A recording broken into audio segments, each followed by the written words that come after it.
welcome back to Rubbin Minds. Now, growing up in Nigeria, there's a lot of influence on foreign music. You turn on the radio, you look at the charts, and you're seeing foreign musicians. But over the couple of years, we've seen a resurgence of such when it comes to Afrobeat. And now our music is not just played here in Nigeria, but it's gone global. You go to malls across the world, you're in restaurants, bars and clubs, and we have our artists doing amazing on a global stage. To discuss the evolution of Nigeria's music industry, I'm joined by music journalist in the person of Adeayo Adebi. Welcome to Rubbin Minds. Thank you very much.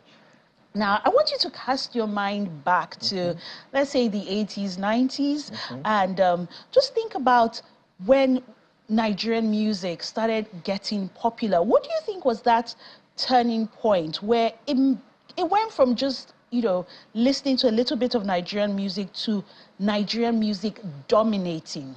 I mean, we have to appreciate different parts of history. You know, Nigerian music has always had a special feel to it. It has always produced successful artists since even the 60s. So, but there are different peculiarities to different eras. Like in the 60s, we had the likes of Victor Laya. In the 70s, we had the likes of Fela, and we had our popular music with the likes of, you know, Felix Liberty, Chris Okotie, Christine Estienne Igboku, and the likes. And in the 90s, we had Shina Peters, Adewale Ayuba, and co. So we've always had like a bit of commercialization of Nigerian music, but it changes with different generations, and I think it started when our music started traveling abroad with the likes of Fela, when Fela took our music to the rest of the world, and they started through his, you know, through his agitation, and the likes of King Sunny Ade took Nigerian music to festivals abroad, and people started to understand that there's a distinct sound coming from a part of the world, and that was one of our earliest interactions with the global music framework. I like how you speak about our music going commercial. So while there was Fela and Shina Peters, when growing up in Nigeria, when you turn on the radio, for example, popular radio stations were playing a lot of foreign music, and we're listening to charts that only featured foreign music, and it wasn't the popular music that was listened to. I mean, when I think about some of the dance steps, I think about Butterfly, I think about the Flex. These are not music, these are not dances attached to Nigerian music. But now I can think about 10 different things. I can think about Zonto, I can think of Shaku Shaku, I can think of Zanku. I mean, there's a dance move coming out all the time. So what do you think made Nigerian music go commercial in the past, say, 20 years? Okay, thank you. So now for, this is the wave of Afrobeats. So it started in the mid-90s, you know, when dancehall was taking over the world, the likes of Shabarangs, you know, Sean Paul, Shaka Demos and Plies. So they influenced our local artists here.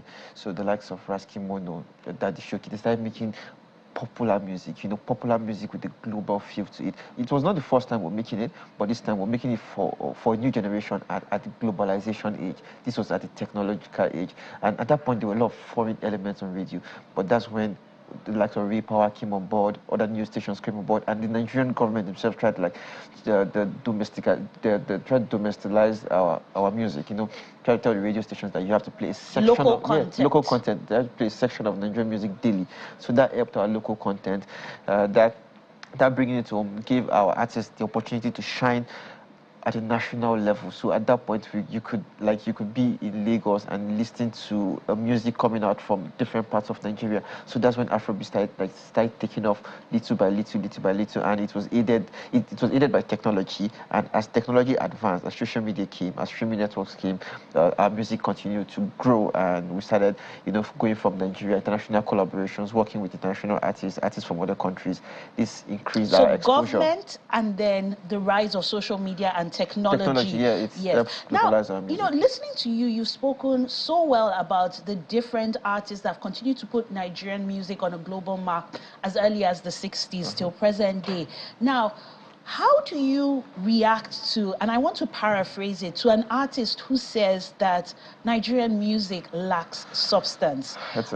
When we look at the likes of, you said, Fela, Shina Peters, Victor Laya, all the way down to the likes of Whiskey, Davido, even Burna Boy, who is credited as saying our music lacks substance. Yeah, it's a very sad, sad statement, because it insults the memory of our great artists, some of whom you just mentioned. So, I mean, at no point in the history of Nigerian music has Nigerian music lacked substance. And maybe not even dive into the entire history of Nigerian music. Let's even talk about the history of Afrobeats that started gaining momentum, say, around 96, 97 to what it is now. At no point in the evolution of Afrobeat has Afrobeat lacked substance. I mean, the fact that our music carry elements of our culture, and our culture, the way we make our music is to, to make people happy, to give people a good time. That doesn't mean to say that the element that comes together to make that music, they don't have substance, they don't have depth, they don't have quality, or they don't carry meaning. So it's a very sad thing to hear from an artist with such a global standing, because right now African music, Nigerian music, is taking Africa to the world. Nigerian music is increasing Nigeria's soft power internationally, and Nigerian artists are making a lot of money. They are impacting the world. We're selling our shows that the African contemporaries cannot sell. And we cannot do these things if our music doesn't have a bit of substance to it. So you're saying that the evidence on ground suggests that this is just not true. Now, yes. As a music journalist, as a gatekeeper, what do you do, and what's your responsibility to keep artists like Burna Boy in check, so that some of the foreign media that are carrying these news might not have the context that that Nigerians have of our music? So how can we ensure that the right news goes out? Because truly Nigerian music has substance. Yeah, so it's for everybody to play their part.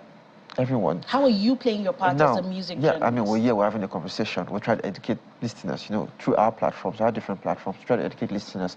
And as we have it, like the globalization has allowed people from all over the world to be able to access information easier. So we could tell them that this is not true. This is in fact what is correct, and this is what is not correct. So Afrobeat does have substance, and the fact that the music is put together in a very, very catchy way is just the elements of pop music, and Afrobeat is pop music. And aside that, the artists themselves have an obligation to put Afrobeat on the spotlight and also shine a good light on Afrobeat. So if one artist who is the biggest Afrobeat export goes out there to say something that is not true about Afrobeat, would expect other artists, contemporaries, who also have massive platforms at the global stage, to go out there and say, this is not what is right, this is what is right. This person his statement is not reflective of what is happening in the industry. So at the end of the day, everyone has to play their part. It cannot be left alone for the media or the fans to just correct these erroneous beliefs.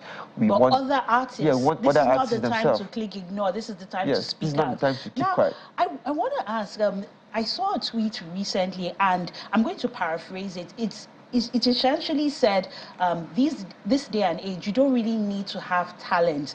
It's about being able to hold someone's attention. And I believe it's a culture journalist, Joey Akan, and I'm paraphrasing him, that so far as you can get on stage and hold people's attention, you're good to go. That it's not so much about the talent, but it's about the means, the resources, the finance. How true is that? It's to a large extent, it's true. At the point where music marketing is at an all-time high in terms of expensive. It's now more expensive than it has ever been, and that's because you have to cater to more platforms now. Before, let's say 10 years ago, when you put out music, you only have to cater to, say, the radio, and you take your CDs around to DJs and you hand them your CDs for them to play it at clubs and at events. But now you have different social media networks, to cater for. You need to cater to the sensibilities of fans on Twitter, on IG, on TikTok, and that's capital intensive. And as well, the fact that there's a lot of money in the industry means there's more competition, and the people with the higher your resources, the higher you can scale and outcompete your competitor. So it's now a very capital intensive market, but that's not to say talent does not, to an extent, to a large extent, even play a part. Okay, and finally, what are your expectations from Nigerian music? Where do you see Nigerian music evolving to in the next, say, 5 years, 10 years? Do you see Afrobeat still remaining relevant? Of course, totally. I mean, we've been evolving over the years. We're not where we were 7 years ago. We've progressed from where we were 3 years ago, and we expect to also keep moving forward. And like both locally and internationally, we keep evolving the sound, keep evolving and keep reaching out to new markets, because Afrobeat is just reaching out to the Western world now and breaking grounds in parts of Europe. But there's still markets left to be conquered in Asia, in North Africa.